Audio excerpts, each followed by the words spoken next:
नमस्कार दोस्तों, स्वागत है आपके अपने चैनल परफेक्शन आईएएस में। हिस्ट्री सीरीज को हम लोग बारी बारी से कंप्लीट कर रहे हैं। इस सीरीज को आप लोग कंटिन्यू रूप से फॉलो करें। आने वाले जितने भी एग्ज़ाम हैं उन सारे ही एग्ज़ामों में आपको इस सीरीज़ से लाभ अवश्य मिलेगी, क्योंकि इनमें उन्हीं प्रश्नों को शामिल किया जा रहा है जो एग्ज़ाम के दृष्टिकोण से मोस्ट रिलेवेंट है। आज का पहला प्रश्न है, कार्ल मार्क्स ने निम्नलिखित में से किस सिद्धांत की सहायता से वर्ग संघर्ष की प्रक्रिया को समझाया? इसका करेक्ट उत्तर हो जाएगा यहाँ पे डी, द्वंद्वात्मक भौतिकवाद के माध्यम से कार्ल मार्क्स ने वर्ग संघर्ष की प्रक्रिया को समझाया। अब इसको कैसे समझाया यहाँ पे समझने का प्रयास कीजिए। जैसे कि यहाँ पे कोई व्यक्ति ए है और कोई व्यक्ति यहाँ पे क्या है, बी है यहाँ पे। अब दोनों की यहाँ पे इकोनॉमिकल कंडीशन है या फिर समाज में जो वर्ग है यहाँ पे अलग अलग होगा ही होगा, एक भी हो सकता है। लेकिन दोनों में यहाँ पे टकराव कब होता है? दोनों में टकराव होने का सबसे बड़ा जो कारण है वो क्या है? यहाँ पे विचारों में विभिन्नता की वजह से दोनों आपस में टकराएंगे। जैसे आज के समय में देखा जाए तो टीवी डिबेट्स में खूब ये सब देखने के लिए मिलता है। अब जब भी यहाँ पे दो विचार टकराएंगे यहाँ पे, तो इसमें से कुछ सत्य क्या होगा, बाहर निकलेगा। यहाँ कुछ सत्य बाहर निकला, फिर यहाँ पे टकराएंगे दो व्यक्ति, कोई संगठन भी हो सकता है, और फिर यहाँ से भी कुछ सत्य बाहर निकलेगा। लेकिन अब यहाँ को समझना है कि जो सत्य क्या, जो इंटेंसिटी है या फिर जो भी उसकी ठीक है और स्ट्रेंथ है, वो बढ़ते जा रही है। और इस तरीके से देखा जाए तो एक समय ऐसा आएगा जब इंसान को यहाँ पे परम सत्य की क्या हो जाएगी, प्राप्ति हो जाएगी। अर्थात परम सत्य यहाँ पे ठीक है, मतलब प्राप्ति हो जाएगी, परम सत्य की यहाँ पे खोज हो जाएगी। अब यही है द्वंद्व, आप देख पा रहे हो द्वंद्व। अब ये सारा जो प्रोसेस है इसको यहाँ पे हीगेल के द्वारा यहाँ पे दिया गया था। हीगेल के द्वारा दिया गया था कि विचारों में विभिन्नता के कारण टकराव का यहाँ पे जन्म होता है। अब इसी चीज़ को यहाँ पे मार्क्स ने हीगल के ही विचारों में थोड़ा परिवर्तन कर दिया। बोला कि देखो ये विचार तो है, बिल्कुल करेक्ट है, लेकिन इन विचारों के पीछे जो कारण है वो यहाँ पे है भौतिक चीज़ें। अब भौतिक चीज़ें में कुछ भी हो सकता है। आज के समय में सुख सुविधा हो गया, डॉलर हो गया, रुपया हो गया, फैसिलिटी हो गया, मतलब बोलते हैं ना, मतलब घोड़ा गाड़ी बंगला कुछ भी यहाँ पे हो सकता है। आज के बड़ी बड़ी कंपनियों की बात कर लें, पॉलिटिकल पार्टी की बात कर लें, तो यहाँ पे मार्क्स ने इसी चीज़ को क्या किया, भौतिक चीज़ों से जोड़ दिया। आप खुद को रिलेट करके देख लीजिए। आप किसी से भी अगर डिबेट करते हैं, कोई अगर काम करते हैं, तो वो सिर्फ विचारों तक सीमित नहीं रहता है, बल्कि उसके पीछे भौतिक कारक सबसे बड़ा क्या होता है, जिम्मेदार होता है। इसीलिए बोला जाता है कि हीगेल का जो विचार था पहले यहाँ पे सिर के बल खड़ा था, इसको मार्क्स ने भौतिक चीज़ों को जोड़ते हुए बिल्कुल इसको यहाँ पे पैर के बल यहाँ पे खड़ा कर दिया, पैर के बल यहाँ पे खड़ा कर दिया। तो यही है यहाँ पे द्वंद्वात्मक भौतिकवाद। अब इसी में देखेंगे तो वर्ग संघर्ष की प्रक्रिया यहाँ पे चलते रहती है। उसका सबसे बड़ा फैक्टर है द्वंद्वात्मक भौतिकवाद। ध्यान रखिएगा, द्वंद्वात्मक भौतिकवाद। विचारों से देखिए समस्या आती है, लेकिन विचार के पीछे कहीं न कहीं कुछ और भी फैक्टर कार्य कर रहा होता है, और मार्क्स ने उसी को क्या बोल दिया, भौतिक या फिर भौतिकवाद।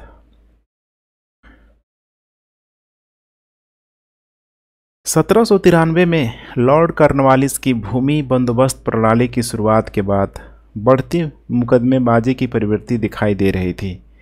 इसका कारण आमतौर पर निम्नलिखित में से किस प्रावधान से है? जमींदार की स्थिति को दंगों की तुलना में अधिक मजबूत बनाना। अब यहाँ पे देखेंगे ना, 1793 में जब कॉर्नवालिस आएगा, आगे चल के पुलिस सुधार भी होगा, तो ऐसे में यहाँ पे जमींदारों के जो अधिकार था, खासकर पुलिस वगैरह का अधिकार, उसको भी यहाँ पे छीना गया था। तो इसीलिए इनकी स्थिति मजबूत नहीं बनाया गया था। ध्यान रखिएगा, इनको तो बस एक बिचौलिए के तौर पर अस्थाई बंदोबस्त के रेवेन्यू कलेक्शन के तौर पर यहाँ पर इनको शामिल किया गया था, इसीलिए गलत हो जाएगा। ईस्ट इंडिया कंपनी को जमींदारों को, या फिर ईस्ट इंडिया कंपनी को जमींदारों का यहाँ पे अधिपति बनाना, ये भी गलत है। यहाँ पे खुद यहाँ पे देखा जाए तो रेवेन्यू का दर देखा जाए तो कुछ भाग इनको अंग्रेज़ों को पे करना होता था, और अंग्रेज़ बिल्कुल ही इनके लिए सूर्यास्त कानून भी यहाँ पे लाया हुआ था कि अगर एक निश्चित डेट की अवधि तक सूर्य ढलने से पहले अगर ये ज़मींदार पूरा रेवेन्यू वसूल के अगर ये लोग ब्रिटिश सरकार को नहीं देते तो इनकी ज़मींदारी को भी यहाँ पे नीलाम कर दिया जाता था। तो इसीलिए यहाँ पे अधिपति बनाना ये भी कोई ज़्यादा ठोस ऑप्शन यहाँ पे नहीं कहा जा सकता है। इसका कारण आमतौर पर देख पा रहे हैं ना निम्नलिखित में से किस प्रावधान से है। तो यहाँ पे बढ़ती मुकदमेबाजी की प्रवृत्ति दिखाई दे रही थी, इससे कोई लिंक नहीं है।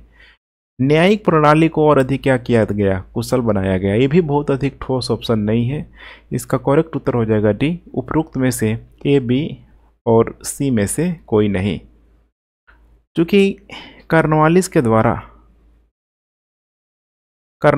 के द्वारा भूमि निपटान प्रणाली की शुरुआत के बाद से देखा जाए,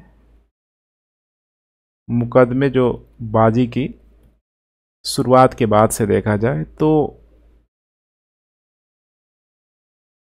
भूमि निपटान प्रणाली की शुरुआत के बाद मुकदमेबाजी को यहाँ पे बढ़ा दिया गया था। और इसका मुख्य कारण था, सबसे बड़ा जो यहाँ पे कारण था कि कोर्ट के फीस को काफ़ी कम कर दिया गया था। कोर्ट का जो फीस था बिल्कुल यहाँ पे नॉमिनल रखा गया था, लेकिन वकीलों को अपनी फीस निर्धारित करने का पूरा अधिकार था। तो इसमें सबसे बड़ा कारण था कि फीस ही यहाँ पे क्या कर दिया गया था, कम कर दिया गया था। तो इसीलिए डी ऑप्शन होगा। अगर हम लोग यहाँ पे बात करते हैं ज़मींदारी प्रथा की, तो ज़मींदार को उस भूमि का मालिक बनाया गया जहाँ से वे पहले राजस्व संग्राहक के रूप में मौजूद थे। हालांकि भूमि के मालिक को लेके असली भूमि का मालिक कौन था, बहुत अधिक डिबेट है इतिहासकारों में लेके। हालांकि असली भूमि का मालिक देखा जाए यहाँ पे अस्थायी बंदोबस्त के तहत एक तरीके से ज़मींदारों को ही यहाँ पे बनाया गया था, इसीलिए तो उनकी ज़मींदारी को नीलाम किया जाता था। एग्ज़ाम में अगर आए तो आपको ज़मींदार ही टिक करना है। क्योंकि समझौता ज़मींदारों के साथ किया गया था, इसीलिए इसे ज़मींदार ही निपटान के रूप में भी जाना जाता था। भू राजस्व की मांग तय की गई थी और नियंत्रित राजस्व में देखा जाए तो 10/11 भाग कंपनी को दिया जाता था और 1/11 भाग राजस्व वसूली के रूप में ज़मींदार खुद रखता था। कंपनी द्वारा ज़मींदारों के लिए सूर्यास्त कानून भी लाया गया था, जैसा भी मैंने मेंशन भी किया हुआ था। और कॉर्नवालिस द्वारा स्थायी निपटान अधिनियम 1793 के माध्यम से यह सब पेश किया गया था, जिसको हम लोग परमानेंट सेटलमेंट के नाम से भी जानते हैं। 1942 के भारत छोड़ो आंदोलन के बारे में निम्नलिखित में से कौन सा अवलोकन सही नहीं है। यह आंदोलन भारत अगस्त आंदोलन के नाम से भी जाना जाता था, बिल्कुल करेक्ट है। 8 अगस्त 1942 को चूँकि यह शुरुआत हुआ था, इसीलिए इसको अगस्त आंदोलन के नाम से भी जाना जाता है। इसका नेतृत्व महात्मा गांधी ने किया था, बिल्कुल करेक्ट है। यहाँ पे इसका नेतृत्व महात्मा गांधी के द्वारा ही यहाँ पे बॉम्बे के जो ग्वालिया जो टैंक मैदान है वहीं से यहाँ पे शुरुआत किया गया था। यह एक कह रहा है कि सहज आंदोलन था, ये भी बिल्कुल करेक्ट है। सहज के मतलब क्या है यहाँ पे कि इसमें इतने सारे लोगों ने पार्टिसिपेट किया, तो कोई भी आंदोलन जितना भी कॉम्प्लिकेटेड होगा लोगों को समझ में नहीं आएगा। लेकिन क्या है, यह बिल्कुल ही सहज आंदोलन था जिसमें सारे वर्गों के लोगों ने पार्टिसिपेट किया हुआ था। इसने सामान्य रूप से श्रमिक वर्ग को आकर्षित नहीं किया था। अब ये कहना देखिएगा यहाँ पे पूरी तरीके से गलत हो जाएगा, क्योंकि बड़े मात्रा में जब भारत छोड़ो आंदोलन यहाँ पे चलाया गया था तो गांधी ने आह्वान किया था कि बड़े मात्रा में इसमें यहाँ पे लोग शामिल हो। और यहाँ पे अधिकतर मात्रा में कई जगहों पे जो नेतृत्व था यहाँ पे कह सकते हैं या फिर संचालन कह सकते हैं, मजदूरों के द्वारा ही यहाँ पे किया जा रहा था। इसीलिए डी यहाँ पे राइट ऑप्शन होगा यहाँ पे, क्योंकि इसने सामान्य रूप से श्रमिक वर्ग को आकर्षित नहीं किया बल्कि बहुत बड़े रूप में आकर्षित किया गया था। क्योंकि गांधी को पता था ना यहाँ पे कि जब यहाँ पे भारत छोड़ो आंदोलन मूवमेंट यहाँ पे शुरू होगा तो अंग्रेज़ों के द्वारा जो भी बड़े बड़े नेता हैं उनको यहाँ पे जेल में डाल दिया जाएगा, गिरफ्तार कर लिया जाएगा। खुद यहाँ पे देखा जाए तो गांधी को पुणे के आगा खान पैलेस में कैद कर दिया गया। आगा खान पैलेस में मतलब होता है ना, कनेक्टिविटी को पूरी तरीके से काट देना, एक घर में ही जैसे सारी सुख सुविधाएं देके पूरी तरीके से सिक्योर कर देना। और लगभग उसी समय सभी नेताओं को गिरफ्तार भी कर लिया गया था। इसने आंदोलन को जयप्रकाश नारायण और राम मनोहर लोहिया जैसे युवा नेताओं के हाथों में छोड़ दिया गया था। इसीलिए भारत छोड़ो आंदोलन में जयप्रकाश नारायण का नाम बहुत आता है, राम मनोहर लोहिया का नाम काफ़ी इम्पोर्टेंट हो जाता है। और इसे मूल रूप से देखा जाए तो एक अहिंसक और असहयोगी आंदोलन के रूप में प्रचारित किया गया था। लेकिन चूंकि गतिविधियां कुछ इस तरीके से यहाँ पे हुई थी कि बिना हिंसा के काम भी नहीं चल रहा था। खुद जयप्रकाश नारायण ने हिंसक गतिविधियों का सहारा यहाँ पे लिया ही लिया था। इसीलिए यहाँ पे देखा जाए तो बड़े मात्रा में श्रमिक वर्ग सब यहाँ पे लोग, मतलब एक ऐसा आंदोलन कह सकते हैं जिसमें सारे वर्ग के लोगों ने पार्टिसिपेट किया था, तो गलत नहीं होगा। 19वीं शताब्दी में निम्नलिखित में से किसने भारत में जनजातीय विद्रोह के लिए एक सामान्य कारक प्रदान किया? इसका करेक्ट उत्तर हो जाएगा आदिवासी समुदायों की पुरानी कृषि व्यवस्था का पूर्ण विघटन। 19वीं शताब्दी की यहाँ पे बात की जा रही है, क्योंकि इस समय आपको पता है कि कोल विद्रोह शुरुआत इसी से हुआ था, आदिवासी आंदोलन के रूप में 1832 के आसपास, फिर संथाल विद्रोह 1856 के आसपास, फिर उलगुलान विद्रोह, मुंडा विद्रोह भी जिसे बोला गया, लगभग 1899 के आसपास। तो देखा जाए ना तो इन सब में जो बेसिक जो कारण था, आदिवासियों की भूमि में पूरी तरीके से अंग्रेज़ों की व्यवस्था को थोपना, बाहरी लोगों का आके उनके ज़मीनों पे कब्जा करना, अंग्रेज़ों की भू राजस्व नीतियाँ, ऐसे बहुत सारे यहाँ पे फैक्टर थे। जैसे कि यहाँ पे समझने का प्रयास करिए, जो भी यहाँ पे देखिए आदिवासी लोग थे ना यहाँ पे, आज नहीं, आज से अगर 200-300 साल पहले भी देखा जाए तो आदिवासियों का जो मुख्य जो आधार था लाइवलीहुड का, जिससे कि कृषि करना, शिकार, मछली पकड़ना, इसके अलावा जो भी वन से संबंधित, वन उत्पादन से संबंधित चीज़ों का यहाँ पे उपयोग करना, इसमें देखेंगे तो संथाल लोगों ने बिल्कुल ही मुख्य जो धारा है उससे यहाँ पे जुड़ने का प्रयास किया। जैसे कि संथालों के समय यहाँ पे बात करें तो बड़े मात्रा में संथालों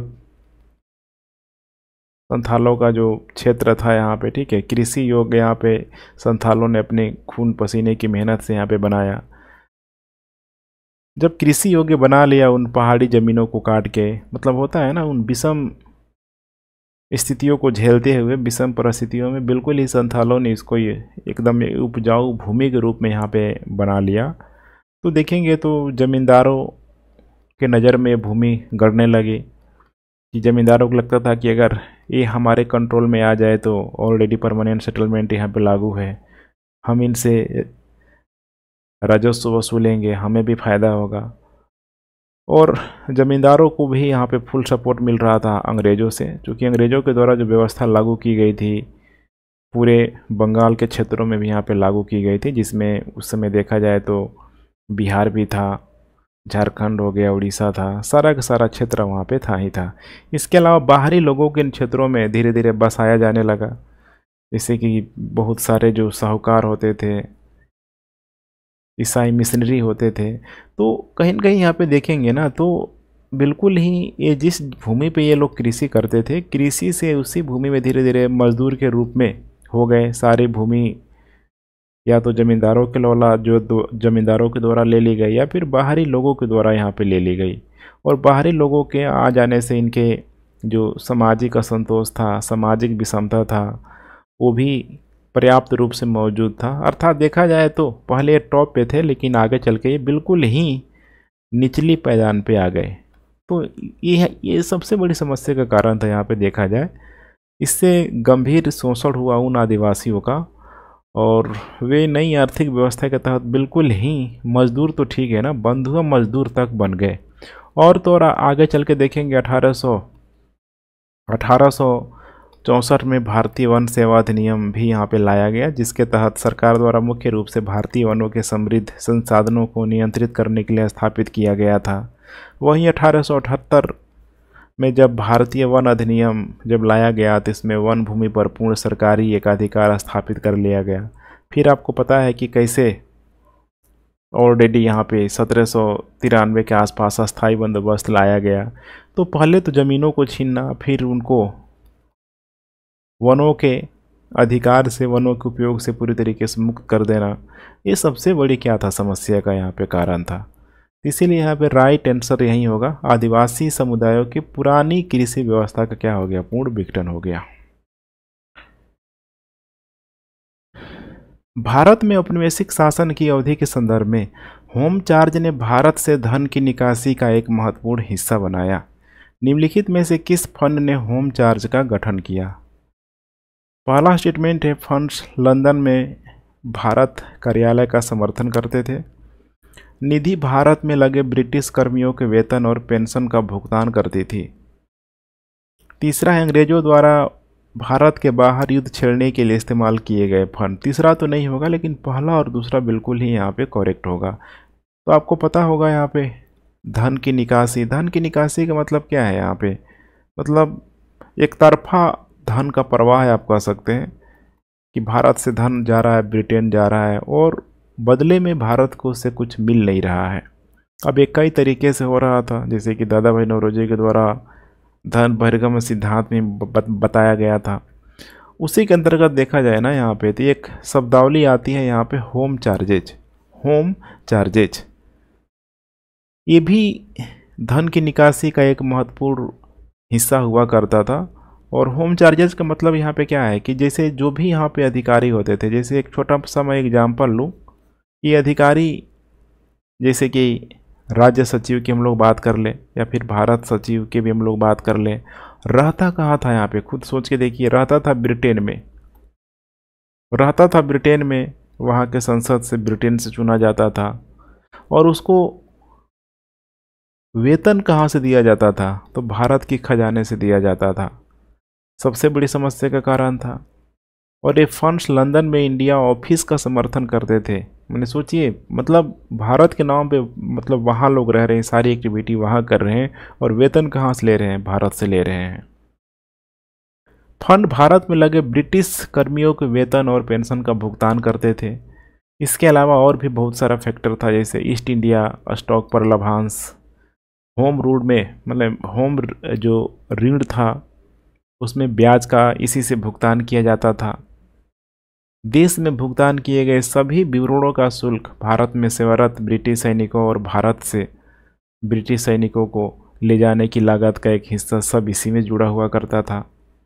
तो समस्या है ना यहाँ पे, इससे भारत को कुछ क्या हो रहा है, फाइनली मिल नहीं रहा है, एक तरफा प्रवाह अभी मैंने मेंशन किया आपको।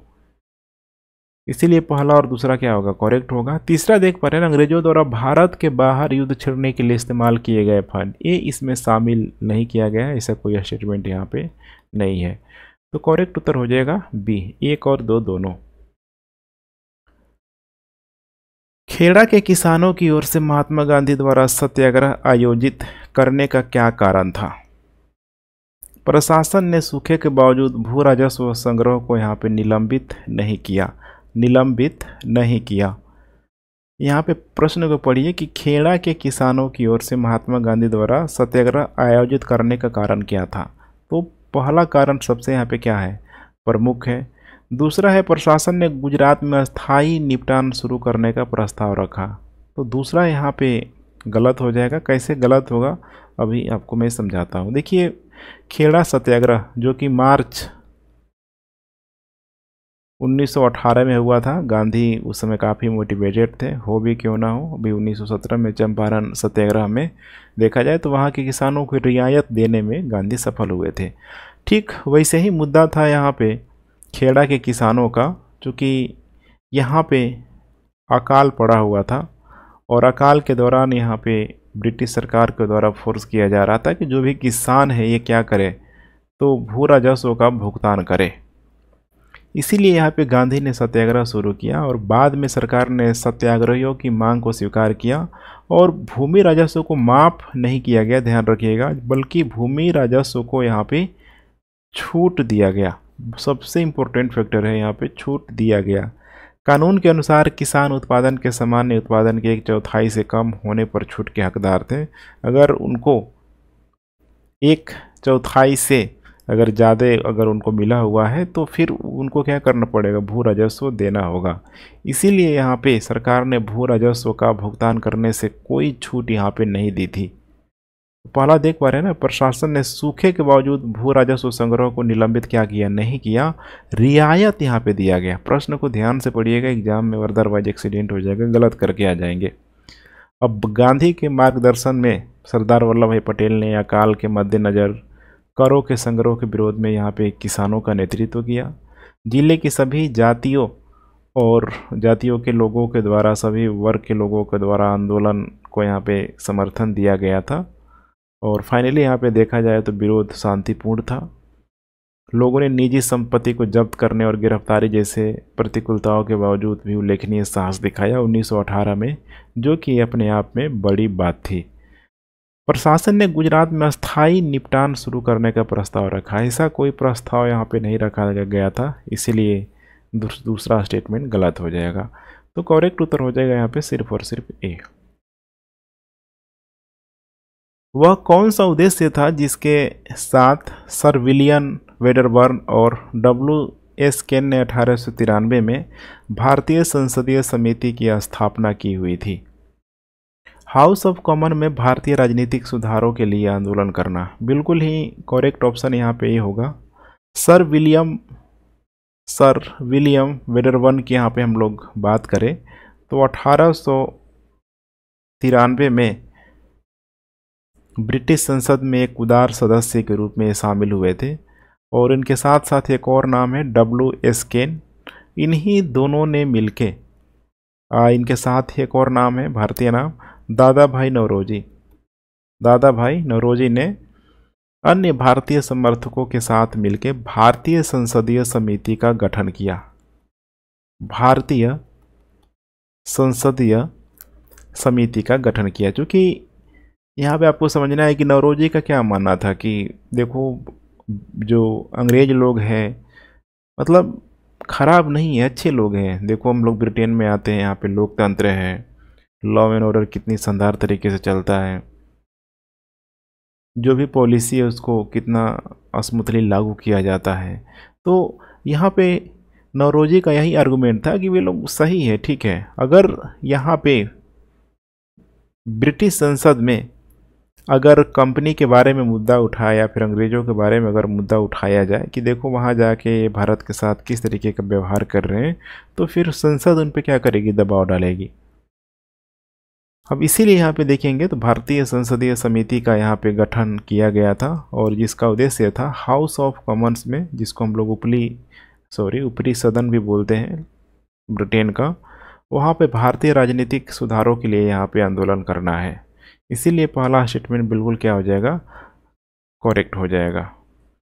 अब यहाँ पे यही नाम क्यों है, जैसे कि सर विलियम वेडरबर्न, काफ़ी इनका भारत से लंबा नाता रहा है। 1874 में ये सदर कोर्ट के न्यायाधीश नियुक्त किए गए थे और आगे चल के 1882 में वे पुणे के जिला एवं सत्र न्यायाधीश भी बने थे।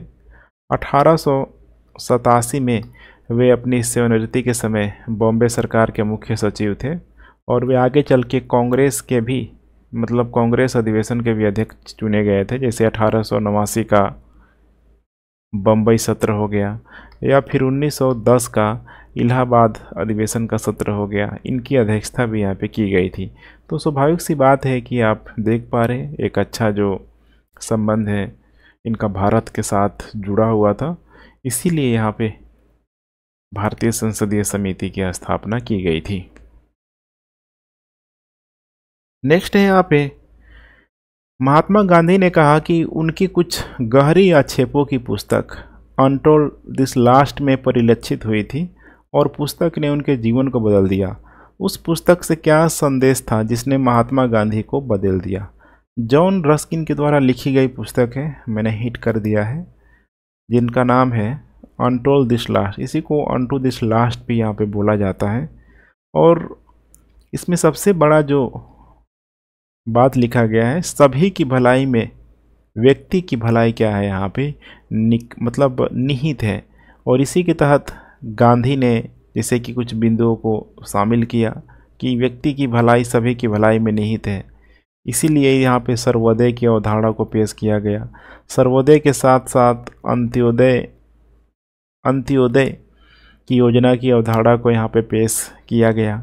ये सब कहाँ से लिया गया है? तो जॉन रस्किन के द्वारा जो लिखित पुस्तक है ऑन टू दिस लास्ट से ही ये परिलक्षित होता है। क्योंकि देखिए, गांधी का मानना था कि एक वकील के रूप में, बहुत फेमस कोट है गांधी का, कि एक वकील के काम का, ध्यान रखिएगा, न्याय के रूप में, मतलब एक वकील के काम का जो वैल्यू है और एक न्याय के काम का जो वैल्यू है, दोनों का वैल्यू क्या है, दोनों का जो मूल्य है बिल्कुल समान है, क्योंकि सभी को अपने काम से अपनी आजीविका कमाने का समान अधिकार है यहाँ पे। तो इसीलिए यहाँ पे राइट ऑप्शन हो जाएगा बी। भारतीय स्वतंत्रता संग्राम के संदर्भ में उषा मेहता निम्न में से किसके लिए प्रसिद्ध है? करेक्ट उत्तर हो जाएगा ए, भारत छोड़ो आंदोलन के मद्देनजर गुप्त कांग्रेस रेडियो चलाना। एक बार देखिए, मैंने फ्लो में आया था, अरोड़ा आसफ अली का नाम आया था और वहाँ पे मैंने बोल दिया था, तब को ध्यान रखिएगा। उषा मेहता, अभी अमेजन प्राइम में एक मूवी भी आई है उषा मेहता के लाइफ में बना हुआ, देखना चाहिए ये सब मूवी आपको। नाम तो मुझे ध्यान नहीं है लेकिन आई हुई है। और बिल्कुल ही कैसे रेडियो का संचालन किया जा रहा था उस भारत छोड़ो आंदोलन के दौर में, ये काफ़ी इम्पोर्टेंट है। जो कि 8 अगस्त 1942 को जब ये आंदोलन छेड़ा गया तो जल्दी ही बहुत सारे नेताओं को नज़रबंद कर लिया गया, जो थोड़ा बहुत हिंसक हुए उनको जेल में डाल दिया गया। तो अब लोगों को कैसे एकजुट किया जाए, तो यहाँ पे देखेंगे तो उषा मेहता ने बहुत अच्छा रोल प्ले किया। 14 अगस्त 1942 को अपने सहयोगियों के साथ गुप्त रेडियो का संचालन करना शुरू किया। इसमें समाजवादी नेता राम मनोहर लोहिया ने भी अच्छा खासा रोल प्ले किया। और इनका काम क्या था यहाँ पे, तो चुप तरीके से यहाँ पे रेडियो के माध्यम से लोग को बताना, मतलब एक एक मूवमेंट को यहाँ पे बताते चलना, कहाँ कैसी एक्टिविटी अपनाना है, कैसे लोगों को जोड़े रखना है, कैसे उनके अंतर्गत उसके अंदर राष्ट्रवाद की भावना को यहाँ पे जगाए रखना है। हालांकि नवंबर तक आते आते, अगस्त में शुरू किया गया था, नवंबर तक आते आते पुलिस ने उनके लोकेशन का पता लगा लिया और उषा मेहता समेत उनके कई सारे सहयोगियों को गिरफ्तार कर लिया गया था। भारतीय स्वतंत्रता संग्राम की अवधि के संदर्भ में नेहरू रिपोर्ट ने निम्नलिखित में से किसकी सिफारिश की हुई थी? नेहरू रिपोर्ट ने किसकी सिफारिश की हुई थी? नेहरू रिपोर्ट ने देखिए सिफारिश की थी, जैसे कि पूर्ण स्वतंत्रता, तो नेहरू रिपोर्ट नहीं होगा ना ये, ठीक है, पूर्ण स्वतंत्रता यहाँ पे ये गलत हो जाएगा। अल्पसंख्यकों के लिए सीटों के आरक्षण के लिए संयुक्त निर्वाचन, 2 करेक्ट ऑप्शन है। संविधान में भारत के लोगों के लिए मौलिक अधिकारों का प्रावधान, ये भी बिल्कुल करेक्ट ऑप्शन है। आइए हम लोग समझने का प्रयास करते हैं। नेहरू रिपोर्ट जिसे 1928 में तैयार किया गया था और इसका उद्देश्य क्या था, तो डोमिनियन स्टेट का दर्जा देना मुख्य उद्देश्य था। और ये आया कहाँ से था, तो आपको ध्यान होगा कि 1927 में जब साइमन कमीशन का गठन किया गया था तो यह भारत आया। और साइमन कमीशन का विशेष तौर पे यहाँ पे भारतीयों के द्वारा विद्रोह किया गया, खासकर कांग्रेस के द्वारा विद्रोह माने बहिष्कार किया गया, क्योंकि जिस साइमन कमीशन की रिकमेंडेशन के फलस्वरूप भारत का एक गाइडलाइन तैयार होने वाला था, उसमें कोई भारतीय नहीं था। तो कांग्रेस में अच्छा खासा यहाँ पे रोष था। इसीलिए देखेंगे तो उस समय के भारत के जो राज्य सचिव था, जिसका नाम था बिर्केनहेड के द्वारा ऐसा माना जाता है कि खुली चुनौती यहाँ पे दे दी कि अगर दम है तो भारतीय खुद अपना संविधान बना के दिखाएं, जो चाह रहे हैं कि भाई हम भारत को चला लेंगे, लॉ एंड ऑर्डर को मैनेज कर लेंगे।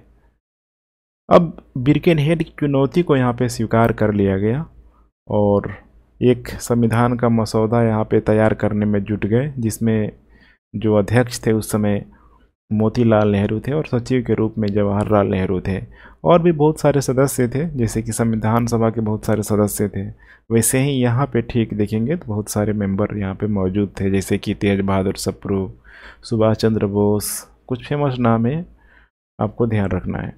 अब इसी समिति के द्वारा जो 1928 में जो रिपोर्ट पेश की गई उसी को बोला जाता है, यहाँ पे ध्यान रखिएगा, लखनऊ सम्मेलन में ही यहाँ पे रिपोर्ट प्रस्तुत की गई थी 28 अगस्त 1928 को। 28 अगस्त 1928 को लखनऊ सत्र में रिपोर्ट प्रस्तुत की गई थी यहाँ पे, जिसको बोला गया है यहाँ पे नेहरू रिपोर्ट। अब भारत के लिए डोमिनियन स्टेटस, इसके कुछ जो सिफारिशें थी, कुछ प्रावधान था तो किया ही गया था। साथ में मौलिक अधिकार के लिए भी यहाँ पे किया गया था, जिसमें 21 वर्ष निर्धारित किया गया था। 21 वर्ष से अधिक आयु के पुरुष और महिलाओं को वोट देने का अधिकार शामिल है, जब तक कि वो अयोग्य न हो जाए। नागरिकों के रूप में पुरुषों और महिलाओं के लिए समान अधिकार मिलना चाहिए। केंद्र के साथ अवशिष्ट शक्ति वाली सरकार के एक संघीय रूप का निर्माण किया जाना चाहिए। और यहीं पे देखेंगे तो सर्वोच्च न्यायालय के निर्माण का भी प्रस्ताव रखा गया था। और किसी भी समुदाय के लिए अलग अलग जो निर्वाचक मंडल का प्रावधान इसमें नहीं किया गया था। इसने अल्पसंख्यक सीटों के लिए आरक्षण का प्रावधान किया हुआ था। इसने केंद्र और प्रांतों में मुसलमानों के लिए सीटों के आरक्षण की व्यवस्था की, जहां वे अल्पमत में थे। ध्यान रखिएगा, मुसलमानों के लिए सीटों की यहाँ पे पृथक निर्वाचन नहीं, बल्कि यहाँ पे आरक्षण की यहाँ पे बात की, जहाँ पे वे अल्पमत में थे। लेकिन ठीक वैसे ही जैसे बंगाल में और पंजाब में जहाँ पे मुस्लिम बड़े मात्रा में मौजूद है, वहाँ पे गैर मुस्लिमों को क्या किया जाए, आरक्षण दिया जाए। दोनों में अंतर यहाँ पे ध्यान रखिएगा कि जहाँ मुस्लिमों की संख्या अधिक है और हिंदुओं की संख्या यहाँ पे कम है, या गैर मुस्लिमों की संख्या कम है, वहाँ पे उनको भी क्या किया जाए, आरक्षण दिया जाए। तो यहाँ पे राइट आंसर हो जाएगा 2 और 3। जैन दर्शन मानता है कि दुनिया का निर्माण और अनुरक्षण द्वारा किया जाता है। इसका करेक्ट उत्तर हो जाएगा यहाँ पे सार्वभौमिक नियम। सार्वभौमिक नियम जैन धर्म में सबसे महत्वपूर्ण विचार यह है कि पूरी दुनिया क्या है, यहाँ पे पूरी दुनिया यहाँ पे सजीव है, यहाँ तक कि पत्थर, चट्टानों और पानी में भी जीवन है। और विश्व का निर्माण और रख रखाव सार्वभौमिक नियम द्वारा ही यहाँ पे किया जाता है। जैन धर्म सार्वभौमिक आत्मा, पुनर्जन्म की अवधारणा में भी विश्वास करता है। और जैन नियम के अनुसार, जैन सिद्धांत के अनुसार देखा जाए तो ब्रह्मांड और उसके घटक जो भी आत्मा, पदार्थ, स्थान, समय, गति, ये आज से मौजूद नहीं है, पहले से मौजूद था, ये आगे भी मौजूद रहेगा, जो कि सार्वभौमिक नियम के तहत ही कार्य करता है, चलते रहता है। सिंधु घाटी सभ्यता के संबंध में निम्नलिखित कथनों पर विचार कीजिए। यह मुख्य रूप से एक पंथ निरपेक्ष सभ्यता थी। हालांकि यहाँ धार्मिक तत्व मौजूद थे, लेकिन वे बहुत प्रभावी नहीं थे। इस काल में भारत में कपास का उपयोग वस्त्र निर्माण के लिए यहाँ पे किया जाता था। दोनों ही स्टेटमेंट बिल्कुल ही करेक्ट है। हड़प्पा सभ्यता को देखिए 3 चरणों में बांटा जा सकता है। जैसे कि अगर आरंभिक बात करें हम लोग, लगभग 3000 BC से लेके 2600 BC के आसपास, इसी को यहाँ पे पूर्ववर्ती हड़प्पा काल भी बोला जाता है। 2600 BC से लेके 1900 BC तक, जिसको परिपक्व हड़प्पा के काल के नाम से भी जाना जाता है, जिसमें देखा जाए तो नगरीकरण का विकास हुआ। यहाँ पे कैसा था, ग्रामीण था, और यहाँ पे नगर का विकास होने लगा। तो कोई भी ग्रामीण सभ्यता देखिए धीरे धीरे डेवलप हो गई, तो आगे चल के वो नगरीकृत सभ्यता का रूप लेगी। अब उसके बाद से देखेंगे यहाँ पे उत्तरवर्ती हड़प्पा काल आ जाएगा 1900 से लेके 1700, अर्थात पुनः देखेंगे तो हड़प्पा काल का पतन होने लगा। मैंने इकोनॉमिक्स में कॉन्सेप्ट है ना यहाँ पे कि कोई भी देखिए जो विकास होता है एक पिक समय के लिए होता है, उसके बाद से क्या होगा, ये एक एक्सट्रीम पॉइंट के बाद से उसका डिक्लाइन होना शुरू हो जाएगा। यही ठीक हड़प्पा काल के साथ हुआ। उस समय देखा जाए तो अपने आप में एक काफ़ी ही विकसित सभ्यता मानी जाती है, इसमें कोई मतभेद नहीं है इतिहासकारों में। लेकिन एक समय के बाद क्या होने लगा, इसका डिक्लाइन होने लगा लगभग 1900 से लेके 1700 BC के बीच। अब यही बातें हैं इसमें बताया जा रहा है कि सिंधु घाटी सभ्यता को लोग जैसे कि पेड़, जानवरों में जैसे कि बैल, भैंस, बाघ, ठीक है, बहुत सारे जानवरों की ये लोग पूजा करते थे। चूँकि धर्म इस समय बहुत अधिक प्रभावी नहीं था, लेकिन जिस प्रकार से साक्ष्य मिले हैं उससे तो पता लगता है कि यहाँ धार्मिक तत्व मौजूद थे। जैसे अगर आज सोचिए कि अगर कुछ हो जाए, मतलब जो हमारा पृथ्वी जो ग्रह है या फिर कोई एक एरिया है यहाँ पे अगर नष्ट होने लग जाए, भारत की मैं बात कर रहा हूँ, तो अगर पर्टिकुलरली वहाँ पे अगर खुदाई की जाएगी तो स्वाभाविक सी बात है कि वहाँ पे मस्जिद हो गया, मंदिर हो गया, इसके अलावा गुरुद्वारा हो गया, जरूर ही देखने के लिए मिलेगा ही मिलेगा, क्योंकि अधिकांशतः राज्यों में ये सारी चीज़ें यहाँ पे मौजूद है, जिसका प्रमाण आसानी से निकाला जा सकता है कि लोग क्या थे, पूरी तरीके से धार्मिक प्रभाव से लोग बचे हुए नहीं थे, बड़े मात्रा में लोग उसको मानते ही मानते थे। उस समय भी मिला हुआ है, ठीक है, लेकिन उतने बड़े मात्रा में यहाँ पे नहीं मिला हुआ है। इतना ज़रूर मिला हुआ है कि वे पुरुष या मातृ, ठीक है, मतलब दोनों ही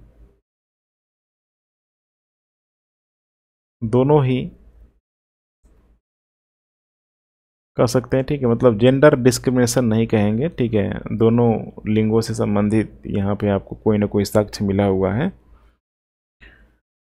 इस काल में भारत में कपास का उपयोग वस्त्र निर्माण के लिए किया जाता था। बिल्कुल करेक्ट है, कुछ एविडेंस मिला है, जैसे कि मोहनजोदड़ो से 1929 में एविडेंस मिला हुआ है। यहाँ से सूती वस्त्रों के टुकड़े बरामद किए गए हैं।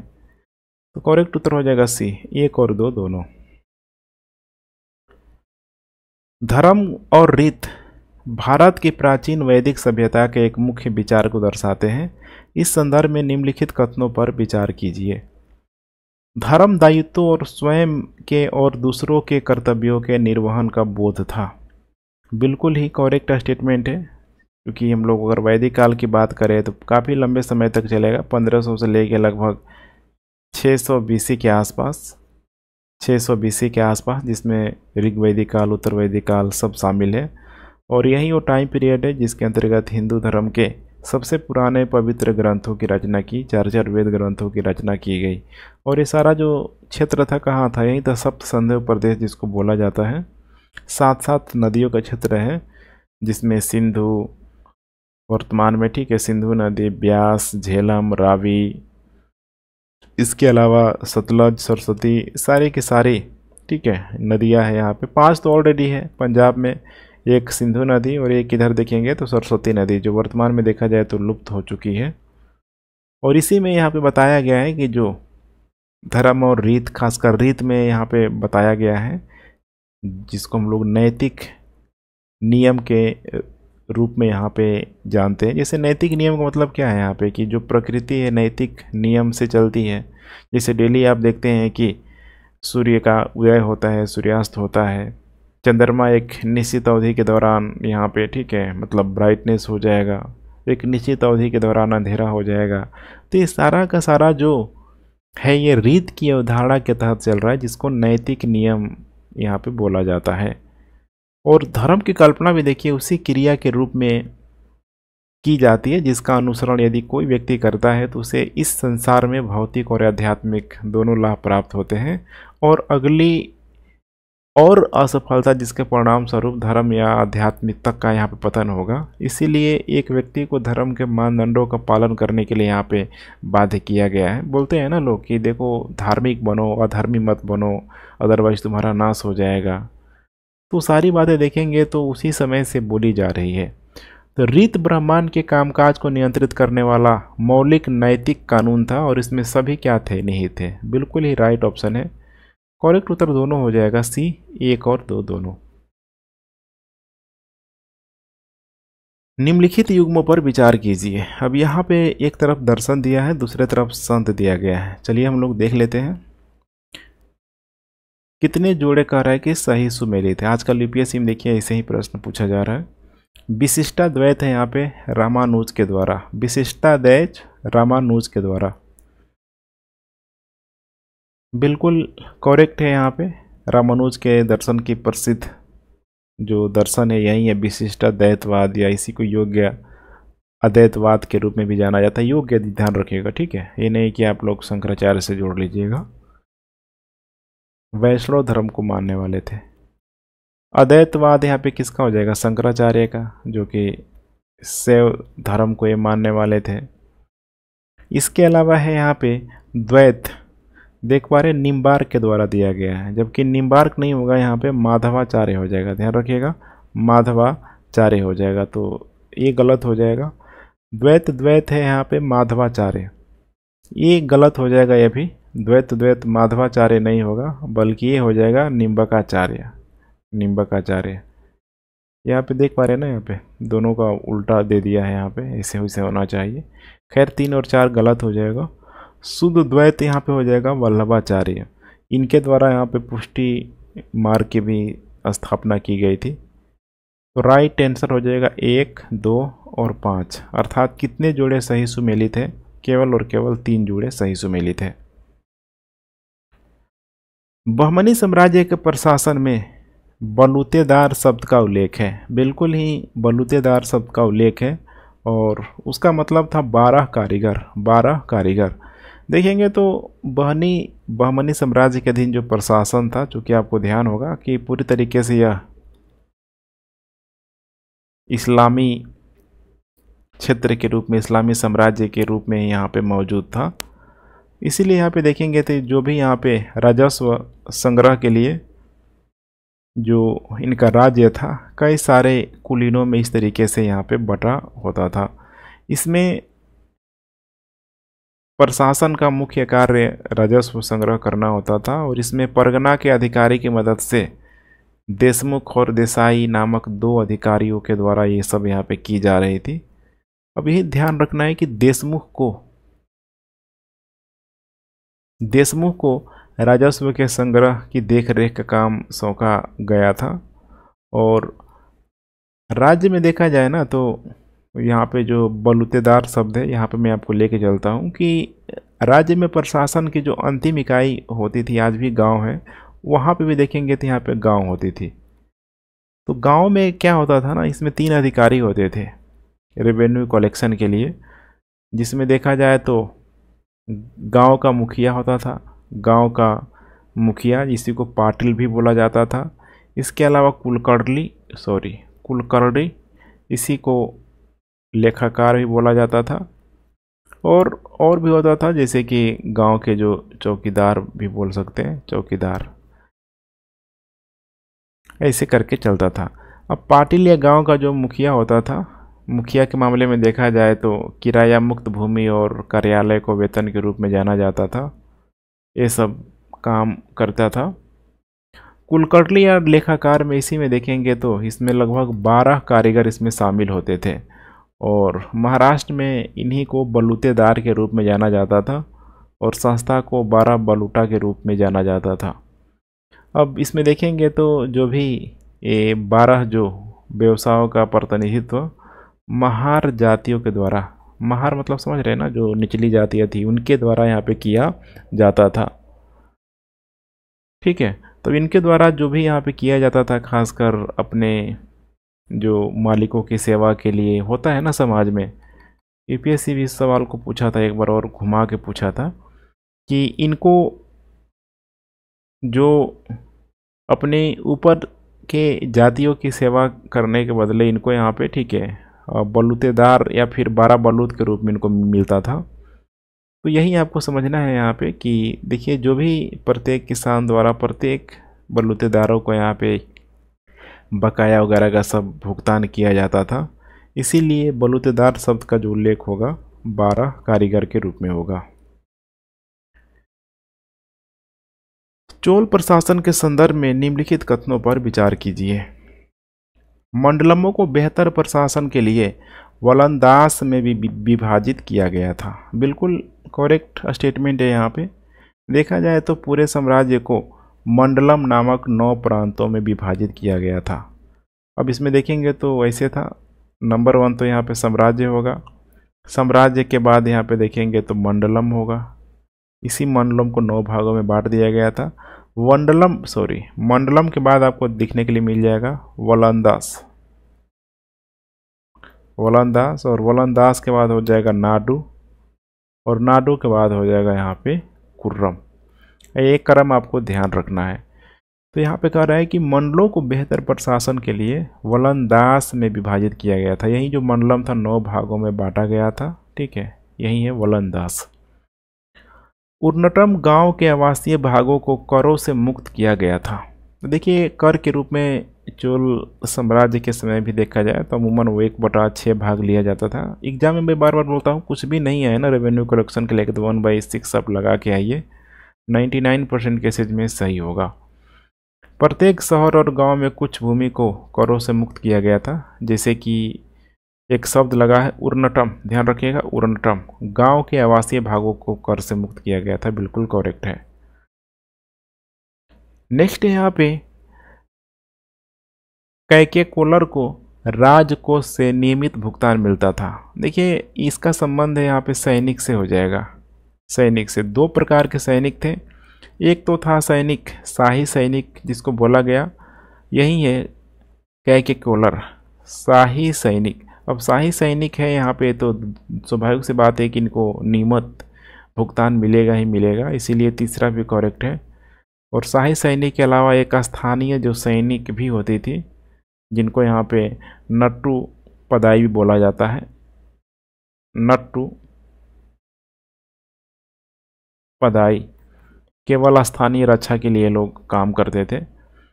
लेकिन यहाँ पे पूछा है कैके कोलर को, ठीक है, तो तीनों ही ऑप्शन यहाँ पे करेक्ट है, सभी 3 यहाँ पे हो जाएगा। पाल वंश का निम्नलिखित में से कौन सा शासक गुर्जर प्रतिहार और राष्ट्रकूटों के खिलाफ एक लंबे युद्ध में शामिल था? पाल शासक। तो देखिए, पाल राजवंश की स्थापना कब की गई थी? 750 AD में की गई थी गोपाल के द्वारा, जो पहले एक सरदार था लेकिन बाद में बंगाल का राजा बन गया। और बंगाल के राजा बनने के बाद से आधुनिक बिहार, बंगाल, ये सारा क्षेत्र पाल के नियंत्रण में था। और यहीं से देखेंगे ना तो पाल राजवंशों में बौद्ध धर्म का प्रभाव काफ़ी अच्छा खासा यहाँ पे बढ़ने लगा, क्योंकि शशांक के द्वारा इसके पहले शासकों में बौद्ध धर्म को बहुत अधिक नुकसान पहुँचाया गया था, बोधि वृक्ष तक काट दिया गया था। लेकिन उन्हीं क्षेत्रों से अब ये लोग पाल राजवंश के जो भी शासक हैं सब बौद्ध धर्म को संरक्षण देंगे, बौद्ध मतानुयायी ही होंगे। आगे चल के देखेंगे तो गोपाल का ही उत्तराधिकारी के रूप में आएगा यहाँ पे धर्मपाल। और धर्मपाल ने उस समय चूँकि कुछ स्थितियाँ ऐसी बनी हुई थी कन्नौज को लेके, हर्षवर्धन की मृत्यु के बाद से कन्नौज को लेके त्रिपक्षीय संघर्ष काफ़ी लंबे समय तक चला। नीचे थे यहाँ इधर सब राष्ट्रकूट, इधर देखा जाए तो गुर्जर प्रतिहार, और उस समय पालों की स्थिति खराब हो चुकी थी, इधर थे पाल। तो त्रिपक्षीय संघर्ष काफ़ी लंबे समय तक चला, और त्रिपक्षीय संघर्ष की वजह से देखा जाए तो तीनों को ही नुकसान हुआ ना, काफ़ी लंबे समय तक युद्ध चला, समस्या तो होगी ही होगी यहाँ पे। और इसमें गुर्जर प्रतिहार जैसे कि नाग भट्ट द्वितीय का नाम आता है। नाग भट्ट द्वितीय के खिलाफ जो धर्मपाल था, अपमानजनक हार के बावजूद उसने पाल साम्राज्य के गौरव को बढ़ाने का काम किया। पूरे बंगाल और पूरे बिहार को अपने अंडर कंट्रोल में इसने लिया ही लिया, और आगे चल के इसने विक्रमशिला विश्वविद्यालय की स्थापना की, जो भारत में बौद्ध धर्म के अध्ययन के लिए एक प्रसिद्ध केंद्र भी बना। यह विश्वविद्यालय भागलपुर में, इधर मिल जाएगा बिहार के, ठीक है, पूर्वी क्षेत्र में, ठीक है, भागलपुर जिले में वर्तमान में देखा जाए तो बिहार में, ठीक है, कहलगांव में स्थित है। तो राइट आंसर हो जाएगा यहाँ पे राष्ट्रकूटों के खिलाफ कौन पार्टिसिपेट किया था, आपको समझ में आ ही गया होगा, धर्मपाल के द्वारा किया गया था।